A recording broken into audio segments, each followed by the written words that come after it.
Hello everyone, इस video में हम नेफ्रॉन के बारे में पढ़ेंगे।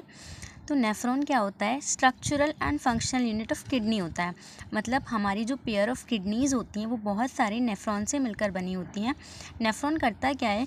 ये ब्लड को फिल्टर करके यूरिन फॉर्मेशन करता है।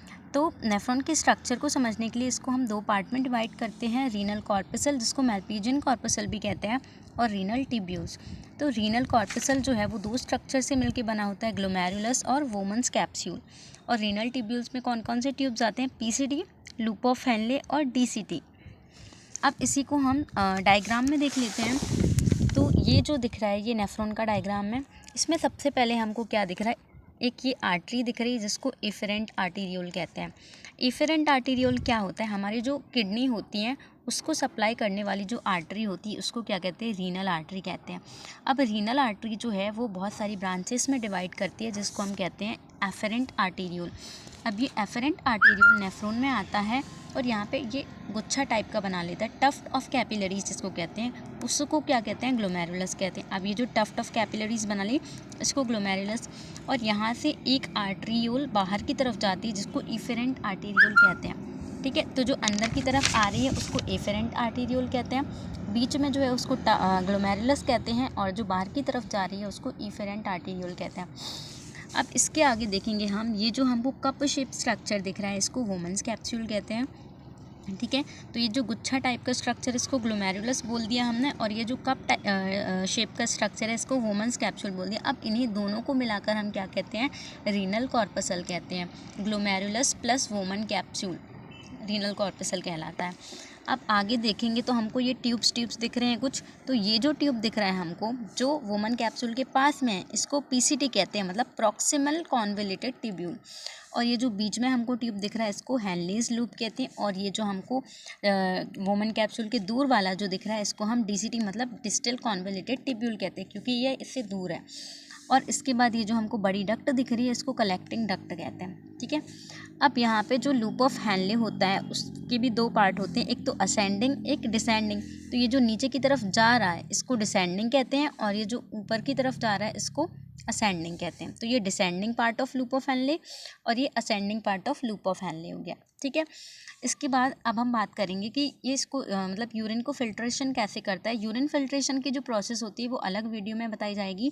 इसमें ये बता देते हैं कि जो यूरिन फिल्ट्रेशन होता है वो कैसे होता है। सबसे पहले यहाँ पे एफेरेंट आर्टीरियोल में ब्लड आता है, ब्लड जाके ये फिर कहाँ पे जाता है? ग्लोमेरुलस में जाता है। यहाँ से ये ब्लड जो है फिल्टर होकर के आगे की तरफ एफेरेंट आर्टीरियोल में चला जाता है। अब ब्लड में जो नॉन एसेंशियल सब्सटेंसेस हैं वो यहाँ पर आ जाते हैं और यहाँ पर से फिर जाके फॉर्म होते, मतलब इसमें पूरी प्रोसेस होती है, ट्यूबुलर रीअब्जॉर्प्शन, ट्यूबुलर सिक्रेशन, ये सब होकर के पूरी प्रोसेस होती है यूरिन फॉर्मेशन की। उन सब से गुजर के यूरिन फॉर्म होती है। अब जब वो यूरिन फॉर्म हो जाती है तो यहाँ से डीसीटी से कलेक्टिंग डक्ट में गई। अब कलेक्टिंग डक्ट में बहुत सारे नेफ्रॉन्स की बहुत सारी डीसीटीज़ क्या होती हैं? कंबाइन होती है। इस वाले नेफ्रॉन की डीसीटी यहाँ पर कंबाइन हो गई। ये जो दिख रहा है यहाँ पे दूसरे नेफ्रॉन की डीसीटी है, ये दूसरे की है, ये दूसरे की है। तो बहुत सारी डीसीटीज़ एक कलेक्टिंग डक्ट में कंबाइन होकर के अपना जो मतलब यूरिन फॉर्म किया हुआ होता है वो कलेक्टिंग डक्ट में आता है। फिर कलेक्टिंग डक्ट्स, बहुत सारी कलेक्टिंग डक्ट मिल करके कहाँ पर जाती हैं? जो किडनी का वो होता है, क्या कहते हैं, पेल्विस जो होता है वहाँ पर जाती हैं। फिर अब पेल्विस में किडनी यूरिन आ गई, फिर पेल्विस से कहाँ जाती है?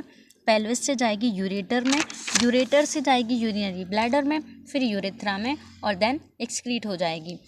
तो ये पूरा प्रोसेस होता है यूरिन का कि यूरिन पहले एफेरेंट में आती है, फिर ग्लोमेरुलस से ब्लड पहले एफेरेंट में आता है, फिर ग्लोमेरुलस में जाकर के एफेरेंट से बाहर निकल जाता है। जो नॉन एसेंशियल सब्सटेंसेस होते हैं, वेस्ट मटेरियल, वो यहाँ से फ़िल्टर हो जाता है और फिर उसी मटेरियल से रीअब्जॉर्प्शन, सिक्रेशन, इन सब प्रोसेस के दौरान क्या होता है? यूरिन फॉर्मेशन होता है। दैन यहाँ से किडनी में जाता है, सारे नेफ्रॉन्स की यूरिन फिल्टर मतलब ब्लड फिल्टर होकर के सारे नेफ्रॉन्स में जो यूरिन बनती है वो कलेक्टिंग डक्ट में जाके फिर पेल्विस में जाती है, फिर ureter, urinary bladder and urethra में जाकर के एक्सक्रीट आउट हो जाती है।